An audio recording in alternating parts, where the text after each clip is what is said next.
Hi guys, I am Boikarabelo. I am a second year medical student at the University of Stellenbosch. I come from a town called Potchefstroom in the northwest. Well, that's where I grew up, where I'm originally from. When I was in grade 10, I moved to a small town in the Western Cape called Oudtshoorn.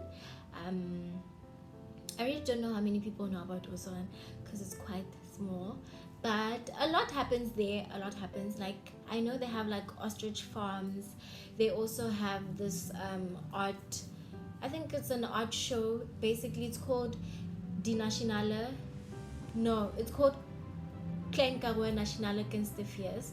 It happens there each year, and I know a lot of people actually they drive from far to actually just go there. Yeah, that's where I'm from. So I'm going to tell you guys a bit about my life story and how I got into medicine. So I had my very first, I don't want to say it was my first encounter, but the encounter that made me want to study medicine was with a doctor when I was in grade 1. I was basically at the end of my grade 1. But it wasn't at the end, but it was like towards the end. My sister got sick and she had to stay in hospital for a long time. And at the time, she had a pediatrician. Her name, I don't know if I can say her name, but I feel like there are a lot of Skumans in the world, so no one is going to know which one it is. Unless you know me and you know where I lived in grade 1, then you probably will know who it was. But then, so she had a pediatrician, Dr. Skuman, and Dr. Skuman was such an amazing woman. Like, she was so amazing, and she used to buy my sister gifts. And also, my sister was in hospital for a long time. I mentioned this, and she was there. I think she was there like during like the Christmas period as well. So Dr. Skuman really just went the extra mile, and she was so nice, and she was so polite, and she was so gentle with everything. And I was like, I see you, and I think I want to be you. So that's when I decided I want to become a doctor. And at the time, I don't think I was sure about it. I think it was something that, I want to become a doctor. Did you see Dr. Skuman? Well, probably not, because I was in grade 2. But I always just knew that I had to work hard to become a doctor, because that's what my family told me. If you want to become a doctor, you have to study hard, you have to get distinctions, you have to do a lot. And that was just me from that time in grade 2 to basically the end of my high school career. We used to call it career. Yeah. So I just had to work hard, and I feel like me knowing from a young age, or like that young stage in my life, that I want to become a doctor just like helped me stay motivated, because I knew what I was working towards. Basically, I knew what the end goal was, and I feel like that really did help me a lot. So academic wise, I really was the girl that I think I am, or thought I was. I still am. But in other factors, like, okay, in primary school I played netball. I played netball for basically my whole primary school career. And then when I got to high school, I stopped, because in high school things just worked different. Like, you had to go to school and then go home and then come back, and then for me it was just messing up with my schedule. And back at the time, I was really just a person who liked to think like this, so I didn't like the fact that now I'm driving back and forth. And then I used to use the excuse that, oh no, I have to study, I'm trying to get into medical school, as a reason for me not going to netball. So then I stopped doing netball, and then when I got to my new school, which is, I don't know if I can mention the school's name, but I'm just not going to mention it, it's fine. When I got to my school, I had teachers who really believed in me, and they wanted me to do public speaking, because I think I'm a speaker at heart. I just know I am. Need to practice, but I know that's where God wants me to be. So they were like, okay, come do public speaking. And I was like, at first I was like, yo, I'm so scared, whatever. And then there was like a Western Cape public speaking situation thing, and then I just decided to go, because when people keep asking you and you feel like, okay, they believe in me, maybe I can do it. So I just went, and it turned out to be a success. Yeah, basically. And then in my last year of Matric, my group and we managed to, I don't know how to put it, but basically back in the day we had a recycling group at school, and then it died down, but then me and my group, we decided to bring it back up again, and we did. So I was a secretary for that, and I was also part of the RCL of my school. And yeah, I think that was all that I did in high school, guys. I was that one learner. At 1:30, I wanted my mom to be outside the school fetching me. I was not gonna stay there for an extra 10 minutes, an extra hour. No, the only days that I stayed were on Mondays, and that was only in grade 12, because in grade 12 we were told that we don't have a lot of time to like complete the curriculum's work. So for maths, and I think for some time we also did this for physics, we'd have classes. I think we'd have the classes, I think it was on a Monday or a Tuesday, I can't really remember. So those were the only reasons I stayed at school, basically. And yeah, so I really was dedicated in my schoolwork. I did work hard. I made sure that I did whatever it took for me to get the marks that I wanted to get. Another, I don't know if this is a fun fact, but another fact about me is that at the end of Matric, I got 4 distinctions, right? And okay, I think I want to read my marks to you guys. So I got 4 distinctions out of 7 because I was doing 7 subjects, and I remember I got 78 for math, 78 for physics, and 79 for geography. I think I got 84 for life sciences, 81 for Afrikaans home language, and I think also for English home language. And I got 91 for LO, I remember that. And then I think I told you guys all my marks. I don't know if you guys want to see a picture. I don't know where I'm gonna find it, but I remember my marks were on Instagram, so that's where I was probably gonna try and find the picture with my marks. It's gonna take a while, so I don't know if I should post this. Okay, but I'll just show you guys at the end. So those are my marks in at the end of high school. And I remember my goal was always to get 7 distinctions in high school.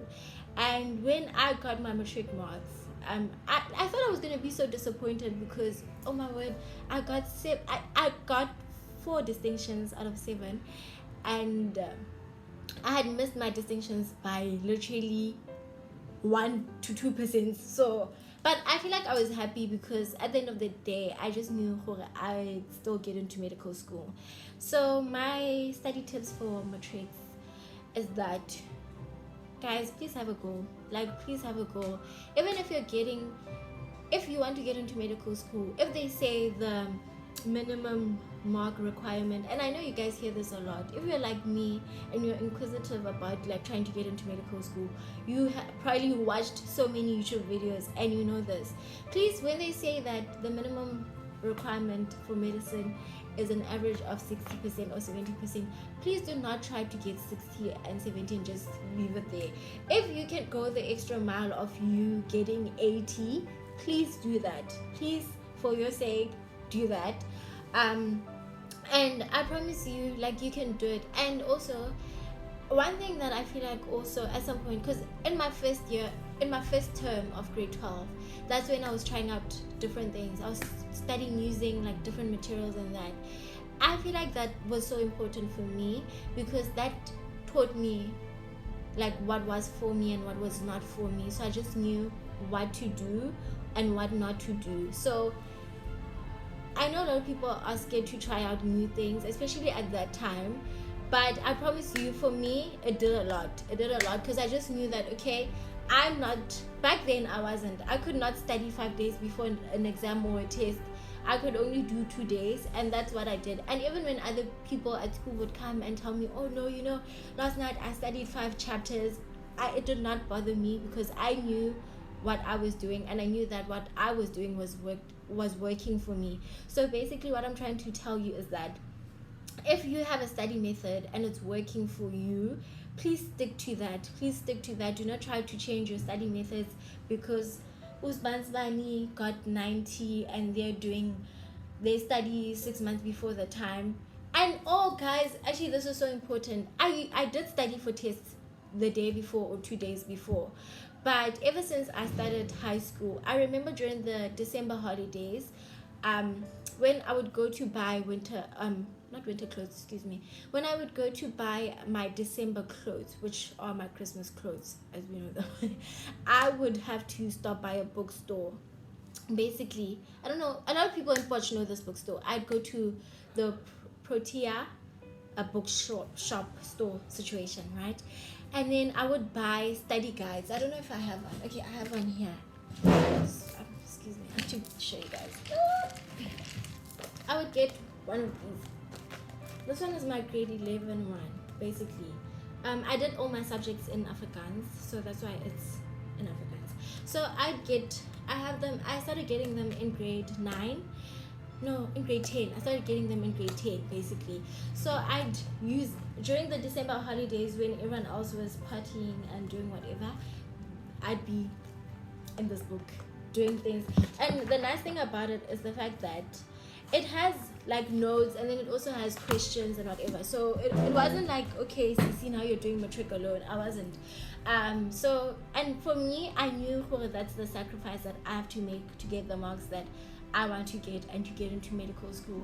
So if you want to get into medical school, there are sacrifices that you have to make, and yours will probably not be the same as mine, which is having to study during your December holidays.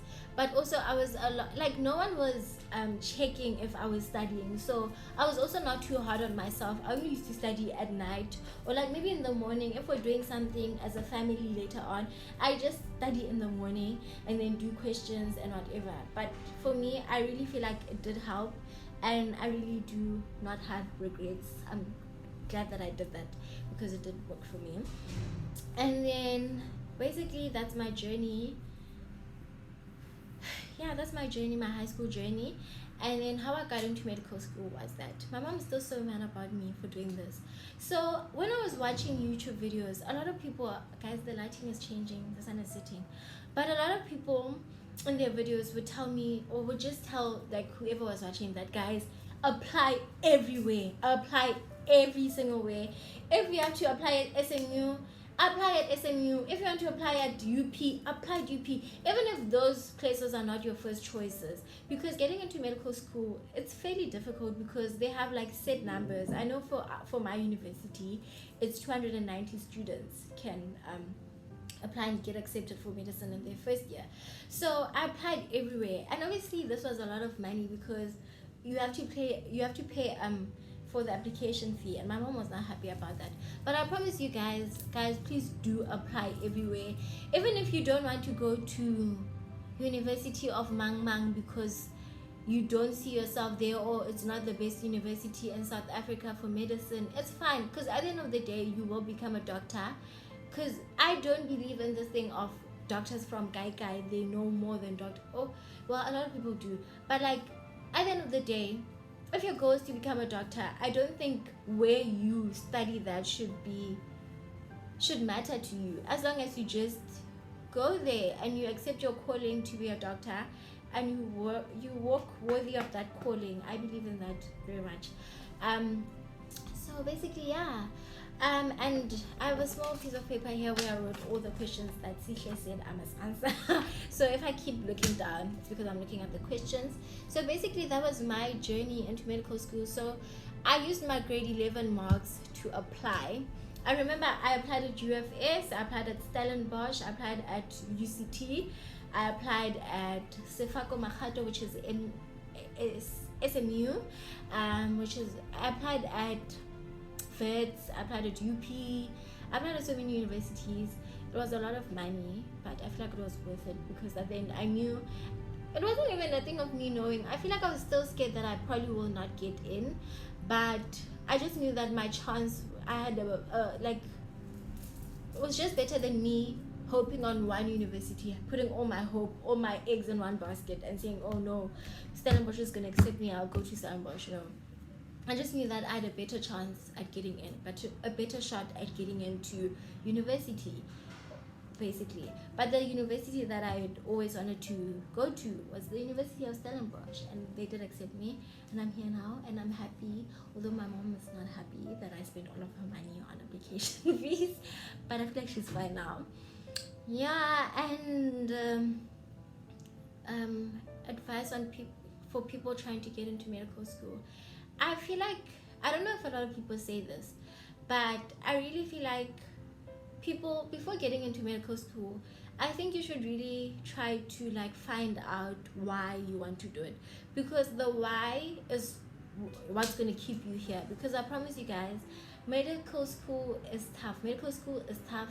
Like, I literally wrote a test on on Tuesday, and then on Wednesday, which was yesterday, I started a new module.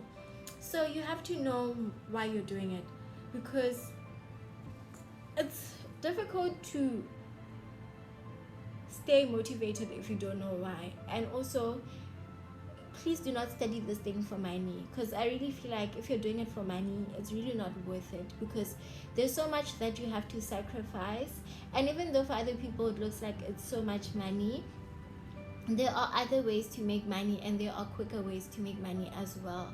And for those who are sure that this is what they want and this is their calling, and they want to walk worthy of that calling, you can do it. I promise you, no matter how long it takes for you to get into medical school, you can get there, and you can still get through medical school. No matter how long it takes you to get through medical school, you can just do it. If you think, oh, you can get into medical school, you can do it.